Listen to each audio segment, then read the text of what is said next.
So welcome to Knox, we're at EICMA, and this is our first look at the all-new Suzuki GSX-8S.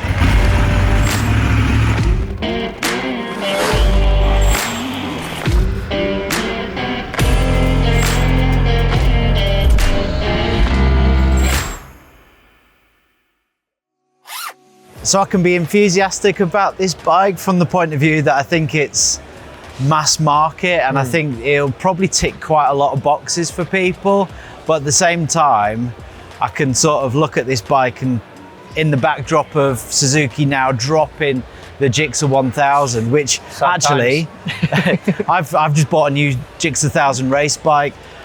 Jeff's got a GSX 1000, I've got a GSX 750, and they've got rid of all the exciting bikes. I don't really understand what they're doing as a brand, and they're clearly in a sort of place of turnaround time for Suzuki, isn't it? And they're bringing us this, and so in one hand I can get excited about it, and on the other hand I can be quite disappointed as well. Sports bike riders, you know, we both ride sports bike, we love sports bike, and to see any sports bike, you know, be pulled from the market is just a big, like, sad time in the crutch fit, basically. So, but as you said, it's exciting, it's new metal for up-and-coming riders. Obviously it's aimed towards the A2 sort of rider. It's around 80 horsepower parallel twin, which a lot of manufacturers are going towards a parallel twin now. You know, it's interesting. It's more than a bit spooky, isn't it, really, to be fair? You know how long these things, or these motorcycles, take to develop and bring to market, and the homologation process for them is absolutely massive. And it's more than a bit spooky how like several brands have come up with about the same kind of engine, same kind of power, all copying that sort of 270-degree firing order. Interesting. I mean, it's interesting. As you said earlier, it's almost, well, it is a replacement for the 650 V twin, which was in the V-Strom and the SV. I had the SV as a starter sort of A2 bike, and it was awesome. I absolutely loved it. Fantastic bike overall. You know, I hope this fills its boots. It's got a, you know, the spec's pretty good for the bike. You know, you got TFT, slipper clutch, TC, 3 rider modes. I think in this white color it looks pretty cool with this sort of trellis frame. You know, and the blue wheels and stuff, it does a good job.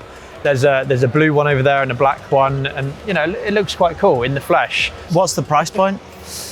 To be confirmed, but around £8,100, so £8,100. That isn't confirmed. Obviously, bearing in mind that's over £1,000 more than the Hornet. Is it £1,000 better? I don't know. It's one of those, isn't it?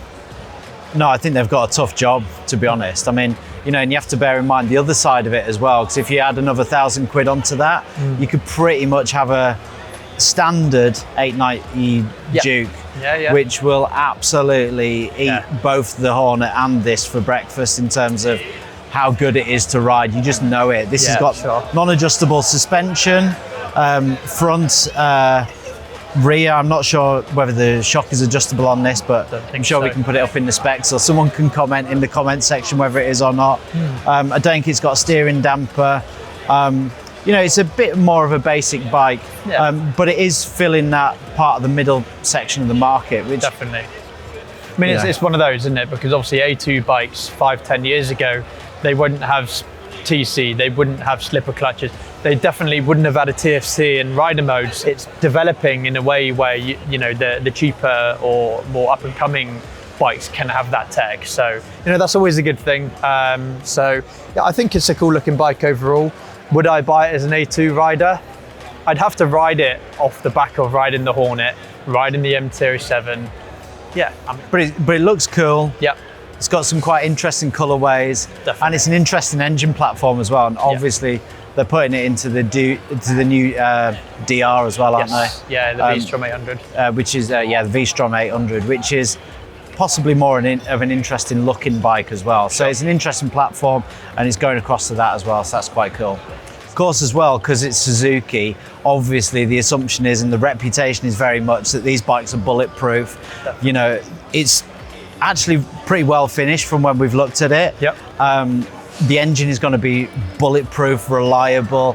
That's a massive plus point for a Suzuki, and you know it's going to ride really well. You know, it's going to have a great chassis. Definitely. And the other thing that's quite cool about it is that actually, if you look at the naked bikes that Suzuki are offering now. It's a really comprehensive range. So obviously you've got this GSX8S, and then you've got the 950, which has got a little bit more power. It's a different engine platform with a 4-cylinder, and then of course you've got the 1000 at the top. So you've almost got sort of a super naked. You know, it's quite a comprehensive range, and you know, and I think that's a good point. So, anything more to say, Ollie? Well, I mean, I think my favourite colour has got to be the blue with the blue wheels. I mean, in terms of colourways, brands are doing more with sort of the styling of the bikes. And sort of you don't often see bikes with the trellis frame. I know Ducati are sort of going away from that trellis frame on the Monster. Other brands like this are going towards a trellis frame. It's a style thing. I think they've done quite a good job with the exhaust to sort of tuck it away. I think it's a cool bike. It's a trellis subframe. Sorry, a trellis subframe, not a frame. But I think they've done a good job overall. It's one of those, isn't it? It's an A2 bike to add to the other A2 bikes on the market. But sort of I'm not sure viewers are going to be watching this and thinking that's quite painful, guys, but reality is we'd be way more excited if it was like the Gixxer 750 coming back with 150 horsepower, and they've got a naked variety of it, and it's just looking great and ready to go. But I think we're in a new time for Suzuki, and it feels very much like they're in a transition, getting ready for electrification. And even though that's a bit of a time away, you can very much feel that they're in a transitional time. Definitely. Especially with them pulling out a GP, they pulled out factory back into the, they weren't really in World, they were in BSB. They were massively popular and competitive in World Endurance. It's all been pulled back. They stopped the Thal, they stopped the 750 in Europe, they stopped the 600.